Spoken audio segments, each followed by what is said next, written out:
I'm Sarah Wichman. I am from the University of Washington, and I designed the walls, so the post-tension rocking walls. My advisor and I, Jeff Berman, have been working with him for about 7 years. Wow. Yeah, so we did the two-story test together. So for my master's project, Yeah. I did the lateral system for the two-story test, and then kind of fed right into this for my PhD.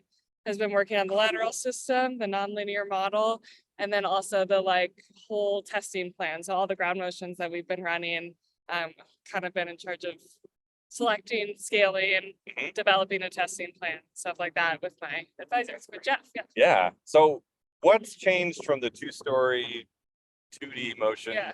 to 10 stories 3D motion? Yeah. What has changed in your world? In terms of the ground motion stuff, I mean, we have a much different approach to, we're doing like very much a performance-based design, which I think is really cool.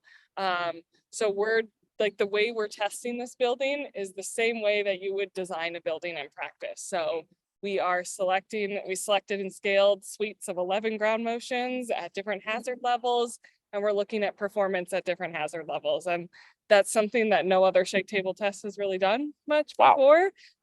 So our ground motions are selected and scaled based on a hazard level for our site location, which is in Seattle. Yeah. So this building is basically designed as though it were in Seattle, and you're not just throwing any old earthquake at it. Yeah, we're using the ground motions, like we selected and scaled our ground motions the same way that they would in practice.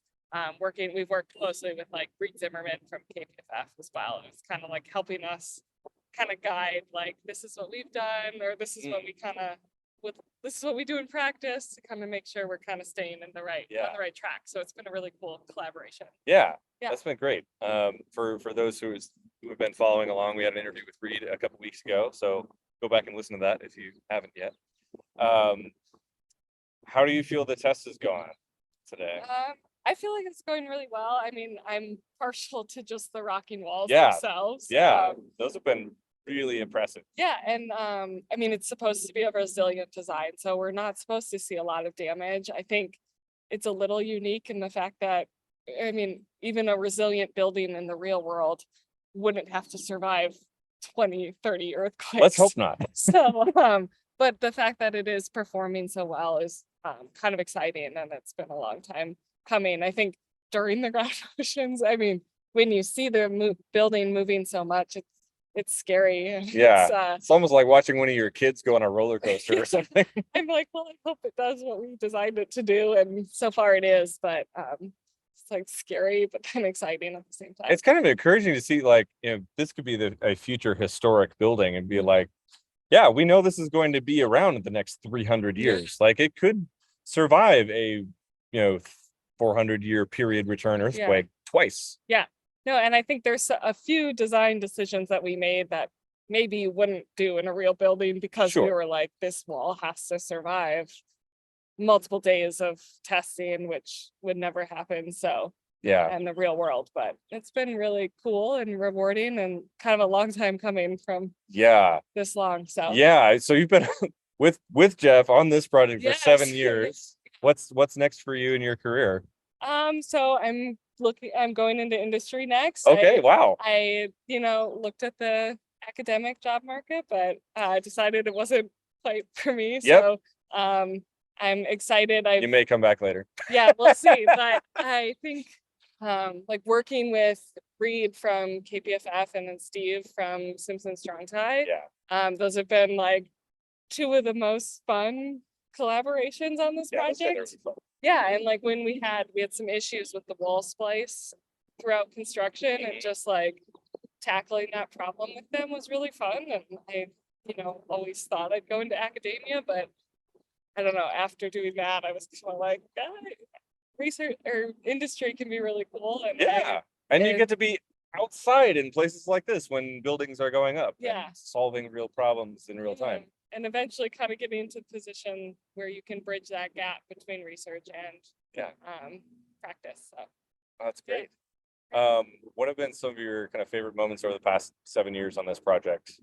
I think the 2-story test will always be like, I was a first year grad student. Yeah. Got thrown in. I think I've said I'd work with Jeff, and then 2 weeks later, he's like, okay, we're actually doing a 2-story shake table test. I'm just like, okay. We're gonna be down in San Diego for the next month and a half. Exactly. It was crazy, but also really exciting. And it made it so once I finished my master's, I was still like going. I was still excited and ready for the 10-story test. I think it's been a long time coming now. We were supposed to test a few years ago. So Yep.